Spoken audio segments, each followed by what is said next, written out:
Right, part 4. We finished the raised bed for the new Butia palm. I'm not saying it's perfect or it's ideal, but that'll do for now. I can always increase the size of the raised area later on and bring it out if I need to, because ideally I'd like the palm sort of centralised in the raised area, but obviously it's quite close to the edge due to the fact I want to bring it out as much as I could without losing too much of the lawn at the moment, just to get as much light as I can, because in the afternoon it does sort of start losing light around mid-afternoon there. Yeah, so this is the finished result. We've got a load of sort of bedding plants. So I'm fully aware that this side of the garden is very green. The other side, the sunnier side, will get dahlias and various other nice cannas and whatnot flowers later on, so when you get plenty of colour, but this side is more of a green, so I thought, well, we'll whack a load of bedding plants in to give it some colour. So sort of, I guess, sort of roughly centralised to a point down the border.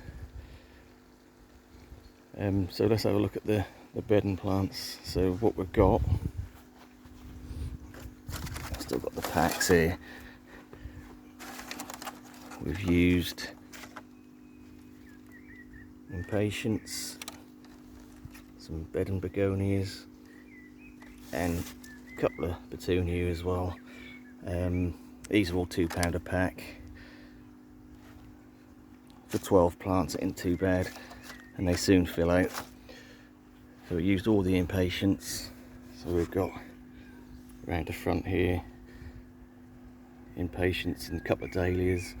Then we've got the Chinese lantern plant, which is supposed to get 2 to 3 foot, so we'll see how that does. Second level we've got impatiens, and then every other one is a bedding begonia. So they're all sort of pinks, reds and whites. So problem is at this stage, if they're not inflated, I don't know what colour it is, so I won't be too temperamental with the colour coordination. That will come out as it does. Yeah, so very small at the moment, but they'll all fill out. And the top level, we've got the petunias to trail down. We've got this succulent, I don't know the name of it. It's as you can see, quite a nice flower on it, but that'll work its way down as well. So we've got sort of small bedding plants at the front, and then we've got the bigger plants at the back, bromeliads.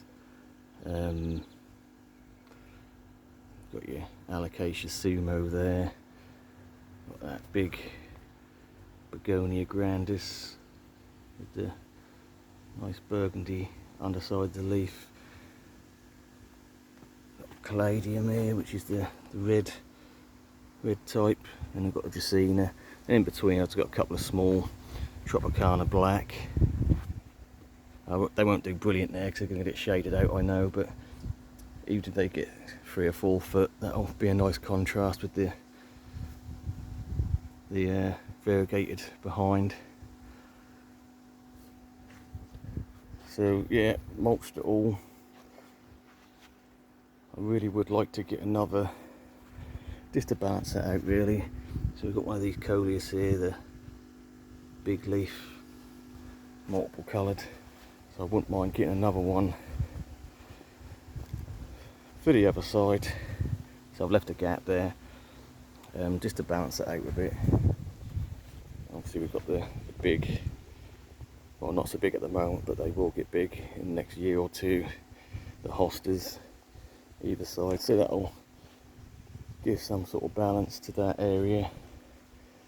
Like I say, it's not going to be to everyone's taste, but I like it, and I want a splash of colour, and it's framing the Butia quite nicely. Yeah, so that is the finished article. I will say the mulch, I won't buy that stuff again. It is Westland landscape and bark mulch. Well, weren't too impressed. That's just the bits were massive, and when you're dealing with small bedding plants and trying to mulch around them, you know, I'd like something a bit finer really, but no, it'll be okay. So yeah, that is the final piece finished. Like I say, it looks a bit new at the moment, but I'm sure in time we can, once everything fills in around there, that'll look a bit more natural and blend in a bit. Well, I say blend in a bit, it's still going to stand out because there's going to be lots of bright colours there, but no, not a bad thing. Right, so again, we can, in time if we want to, quite easily bring this out further. I'm not ruling that out at this point, but for now, the next year or two, I think that'll be fine. Yeah, say all I've got to do is sort of cut the log roll and add a bit and bring it out further if I want to, but for now that'll do.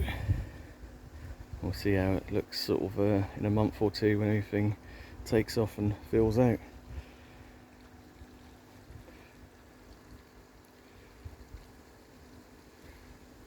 Lovely sunny day again. We've got about 24 degrees here at the moment. Quite nice, bit of a breeze, not too strong. Yeah, and for the lucky person who commented saying they live in Florida and they find these growing wild by the roadside, these Butias, well, lucky you, but in this country they cost a bit more money. You don't find these growing wild, so you have to pay for them, but interesting nonetheless. Right, let's leave it there. Thanks for watching.